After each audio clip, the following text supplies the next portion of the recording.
Bonjour à toutes et à tous, je suis ravi de vous retrouver pour un nouveau numéro du Rendez-vous de l'Info.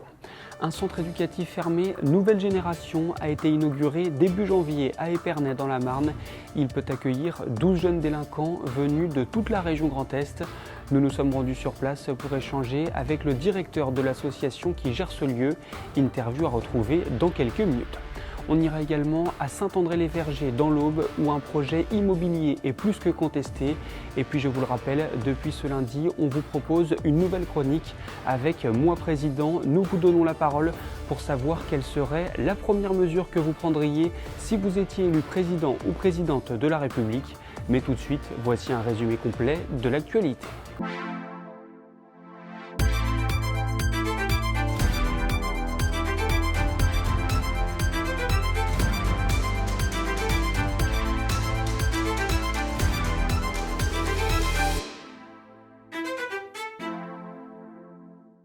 Un jeune homme de 25 ans, originaire du Lannoy, est décédé lundi soir dans un accident de voiture survenu sur la RN2 à hauteur du pont d'Ardon.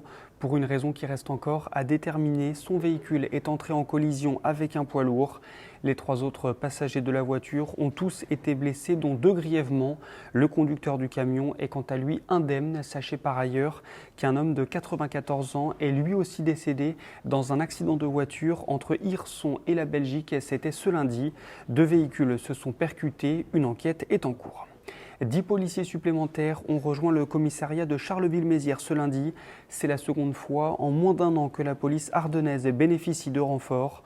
En avril 2021, le ministre de l'Intérieur avait annoncé le recrutement de 16 policiers déjà à Charleville-Mézières. À compter de ce mardi, les chasseurs doivent désormais déclarer leur arme en ligne. Ce sera ensuite au tour des tireurs sportifs le 10 mai et enfin des collectionneurs le 7 juin.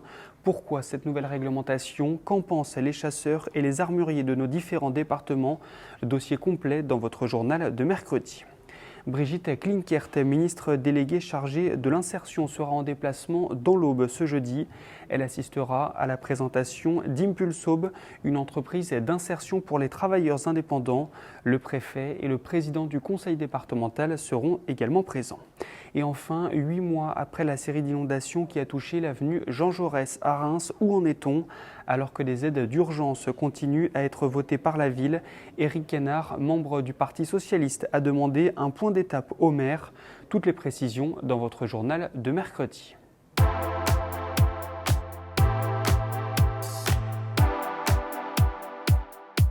Le 19 janvier dernier, Éric Dupond-Moretti ministre de la Justice, inaugurait un centre éducatif fermé à Épernay. Le lieu est géré par l'association La Sauvegarde de la Marne. Rencontre avec son directeur. Oui, eh bien écoutez, il s'agit d'un nouveau centre éducatif fermé qui s'intègre dans le programme de 20 nouveaux centres éducatifs fermés voulus par le président de la République au début de son mandat. C'est le premier de ces établissements qui est ouvert. La particularité de ces CEF Nouvelle Génération, c'est qu'ils intègrent d'emblée des espaces d'accueil pour les familles, notamment la construction d'une maison d'accueil des familles pour permettre aux jeunes et à leurs familles de passer un temps, même de week-end, un temps long, ensemble et de continuer à bénéficier de l'aide éducative pour ce temps partagé. Et puis la deuxième particularité, si on veut bien, c'est l'intégration de tous ces établissements en milieu urbain, de façon à ce que la prise en charge éducative puisse être croisée avec d'autres potentialités de la zone urbaine, c'est-à-dire l'accès aux soins, l'accès à l'éducation nationale, l'accès à la formation, etc., etc. Bien donc, ici, l'accueil est réservé à 12 mineurs, délinquants, multirécidivistes pour la plupart, garçons et filles de 15 à 18 ans, qui viennent principalement de la région Grand Est et en étendant un petit peu jusque la grande couronne parisienne. Bien, c'est un quotidien rythmé par des activités, bien sûr, des activités sportives comme pour bon nombre d'adolescents, mais aussi un quotidien rythmé par de l'activité professionnelle. L'objectif principal de cette prise en charge étant l'insertion professionnelle et ou scolaire. Donc l'établissement est doté d'une école à part entière, avec une professeure des écoles mise à disposition par l'Éducation nationale, et de 4 ateliers semi-professionnels, l'un en mécanique, l'autre en cuisine, un autre en seconde œuvre du bâtiment, et puis un atelier coiffure esthétique. Les jeunes vont passer leur temps au travers de ces ateliers et en fonction de leur appétence, de leurs compétences, ils vont progressivement, dans quelques semaines, c'est-à-dire généralement au-delà de 2 à 3 mois de placement, pouvoir intégrer des dispositifs dits de droit commun à l'extérieur de l'établissement.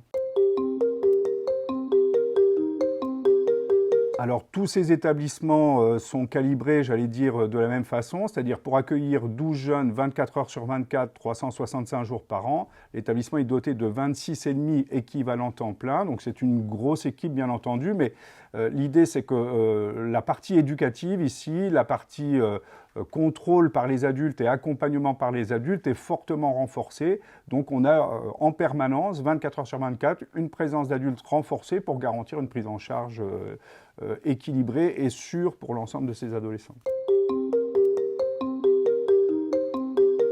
Le placement de base est normalement calibré sur 6 mois, qui est généralement la durée d'un contrôle judiciaire, qui est la principale des mesures judiciaires qui conduit un jeune vers ce type de placement. On parle de 6 mois renouvelables une fois. On évite évidemment de faire dépasser l'année de placement, puisque ce sont des placements qui restent tout de même privatifs de liberté et que, bien sûr, tout ça est soumis en tout cas à l'aval d'un magistrat. Direction l'Aube à présent, et plus précisément Saint-André-les-Vergers, un projet immobilier privé de 15 logements déplaît à certains riverains. Regardez.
C'est la fin de cette édition. On se quitte en écoutant Florence qui nous dévoile quelle serait la première mesure qu'elle prendrait si elle était élue présidente de la République.